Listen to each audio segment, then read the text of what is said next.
नमस्कार। आज हम एक ऐसे बैंक पर नजर डाल रहे हैं जो आजकल निवेशकों के बीच काफी चर्चा में है। Bank of Baroda. ये एक सरकारी बैंक है और हम जो बात करेंगे वो एक इन्वेस्टमेंट गाइड पर आधारित है। जी। तो कोशिश रहेगी कि समझें कि इसका बिजनेस कैसा है, शेयर बाजार में क्या कहानी चल रही है और हाँ, खाते कितने मजबूत हैं, आगे क्या उम्मीदें हैं। बिल्कुल। तो बैंक ऑफ बड़ौदा देखिए काफ़ी पुराना बैंक है, 1908 में बना था और इसमें सरकार की हिस्सेदारी मतलब करीब 63% है। अच्छा। नेटवर्क तो बहुत बड़ा है। देश भर में आप देखिए 8,000 से ज़्यादा ब्रांच हैं, 10,000 से ज़्यादा एटीएम। और सिर्फ भारत में ही नहीं, बाहर भी हैं। यूएई, यूके, यूएसए, अफ्रीका, कई जगह। हाँ, मुझे याद है वो 2019 वाला बड़ा कदम, विजया बैंक और देना बैंक का विलय। उसके बाद तो ये देश का तीसरा सबसे बड़ा सरकारी बैंक बन गया, है ना? जी हाँ, बिल्कुल। विलय के बाद साइज तो एकदम बढ़ गया। तो इसने जमीनी स्तर पर क्या बदला? और शेयर बाजार मतलब वहाँ क्या हाल है? देखिए, विलय के बाद साइज बढ़ा तो हाँ, सिनर्जी लाने की, कामकाज को जोड़ने की चुनौती थी, पर बैंक ने उस पर काम किया है। और शेयर की बात करें तो पिछले एक साल में निवेशकों को अंदाजन 35 से 45% का रिटर्न मिला है। 35-45%। ठीक है। और अगर याद करें तो 2020-21 में तो ये शेयर 50 रुपीज से भी नीचे था। ओह।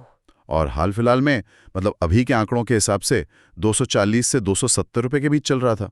पर हाँ, कीमतें तो बदलती रहती हैं। वो तो है, पर ये उछाल काफी बड़ा है, 50 से 250 के पार। क्या ये सिर्फ बाजार की तेजी है या बैंक के अंदर भी कुछ वाकई बदला है, खासकर कोविड के बाद? दोनों बातें हैं। देखिए, बाजार का मूड तो सुधरा ही है पीएसयू बैंकों के लिए, लेकिन हाँ, बैंक के अपने सुधार भी दिख रहे हैं। कोविड के बाद जो एक मजबूत वापसी हुई है ना, वो एक अच्छा संकेत है। लंबी अवधि के निवेशकों के लिए दिखाता है कि बैंक मतलब मुश्किल दौर से निकल सकता है। अच्छा, तो ये सुधार नतीजों में दिख रहा है क्या? जैसे अभी जो Q4 के नंबर आए थे FY24 के, वो क्या कहते हैं? 86 करोड़ रुपए। 4,886 करोड़। जी। और ये पिछले साल इसी टाइम के मुकाबले करीब करीब 3 गुना ज्यादा है। 3 गुना, वाह। और जो उनकी कोर इनकम होती है, ब्याज से कमाई, जिसे NII कहते हैं, नेट इंटरेस्ट इनकम, वो भी 11,525 करोड़ पर काफी अच्छी रही। ये तो सुनने में बहुत दमदार लगता है, 3 गुना प्रॉफिट। लेकिन सरकारी बैंकों के साथ एक डर हमेशा रहता है, वो फंसे हुए कर्ज, NPAs, उसका क्या हाल है? सही पॉइंट उठाया आपने। और यहीं पर एक काफी पॉजिटिव बात है। बैंक का जो ग्रॉस NPA है, मतलब नॉन परफॉर्मिंग एसेट्स, वो लोन जिनकी किश्तें 90 दिन से ज्यादा से नहीं आई हैं, वो घटकर 2.92% रह गया है। ओ, 3% से नीचे? जी। ये पीएसयू बैंकों के लिहाज से काफी अच्छा सुधार है। ये दिखाता है कि एसेट क्वालिटी पर उनका फोकस है। शायद विलय के बाद इस पर ज्यादा ध्यान दिया गया। हाँ, NPA कम होना तो बहुत अच्छी खबर है।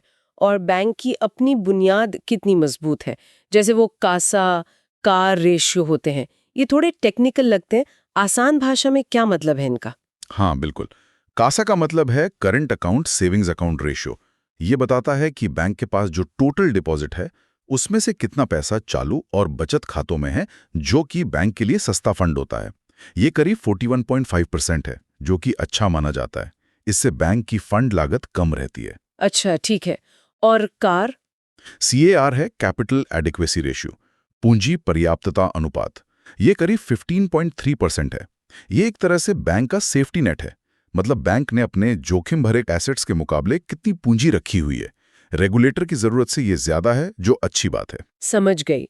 तो NII बढ़ रहा है, NPA घट रहा है और कासाकार भी ठीक है, मतलब सेहत सुधर रही है। जी हाँ, ये सब मिलकर यही इशारा करते हैं कि बैंक की ओवरऑल फाइनेंशियल हेल्थ बेहतर हो रही है। ठीक है, तो ये तो हुई अच्छी बातें। और क्या प्लस पॉइंट्स हैं जो बॉब के फेवर में जाते दिख रहे हैं? एक तो देखिए, सरकार का जो फोकस है सरकारी बैंकों को कंसोलिडेट करने और मजबूत बनाने का, उसका फायदा ऐसे मिल रहा है। दूसरा, बैंक आजकल डिजिटल बैंकिंग पर काफी जोर दे रहा है। हाँ, वो तो जरूरी है आजकल। बिल्कुल। और रिटेल लोन यानी आम लोगों को होम लोन, कार लोन देना, उसमें भी ग्रोथ अच्छी है। और लोन बुक की क्वालिटी सुधर रही है, जैसा हमने NPA में देखा। और वैल्यूएशन की बात करें तो सरकारी शेयर अक्सर सस्ते मिलते हैं, क्या ये भी है? हाँ, ये भी एक पॉइंट है। अगर आप प्राइवेट बैंकों से तुलना करें तो इसका PE रेशो मतलब प्राइस टू अर्निंग्स रेशियो वो कम है। तो एक तरफ फंडामेंटल सुधर रहे हैं, दूसरी तरफ वैल्यूएशन भी आकर्षक है। ये कॉम्बिनेशन निवेशकों को पसंद आ सकता है। ठीक है, फायदे तो काफी हैं, लेकिन जोखिम, सिक्के का दूसरा पहलू भी देखना जरूरी है। जरूर। सबसे पहला जोखिम तो वही जो सरकारी बैंकों के साथ जुड़ा होता है। मतलब सरकारी दखल। हाँ, सरकारी हस्तक्षेप की संभावना हमेशा रहती है। कभी कोई ऐसा फैसला आ सकता है जो शायद पूरी तरह बिजनेस के लिहाज से ना हो। और बाहरी जोखिम जैसे इकोनॉमी वगैरह, वो तो है ही। जैसे अगर ग्लोबल इकोनॉमी में स्लो डाउन आता है, या मान लीजिए देश में महंगाई बहुत बढ़ जाती है, या कोई बड़ा पॉलिटिकल रिस्क आता है, तो उसका असर बैंकिंग सेक्टर पर और बीओबी पर भी पड़ सकता है। इन पर नजर रखनी होती है। तो फिर ये स्टॉक किस तरह के निवेशक के लिए ठीक रहेगा, मतलब किसे सूट करेगा? देखिए, मेरे हिसाब से जो लोग थोड़ा लंबा नजरिया रखते हैं, मतलब लॉन्ग टर्म इन्वेस्टर हैं, या जो अपने पोर्टफोलियो में सरकारी बैंकों को भी शामिल करके डाइवर्सिफाई करना चाहते हैं, अच्छा, उनके लिए ये एक विकल्प हो सकता है। और ये बैंक डिविडेंड भी ठीक ठाक देता है, तो जिन्हें रेगुलर इनकम चाहिए वो भी सोच सकते हैं। और किन्हें शायद इससे दूर रहना चाहिए? जो बहुत शॉर्ट टर्म ट्रेडिंग करते हैं, शायद उनके लिए ना हो, या जो बहुत ज्यादा रिस्क से बचते हैं और सिर्फ प्राइवेट बैंकों में ही निवेश करना पसंद करते हैं, वो शायद इसे नजरअंदाज करें।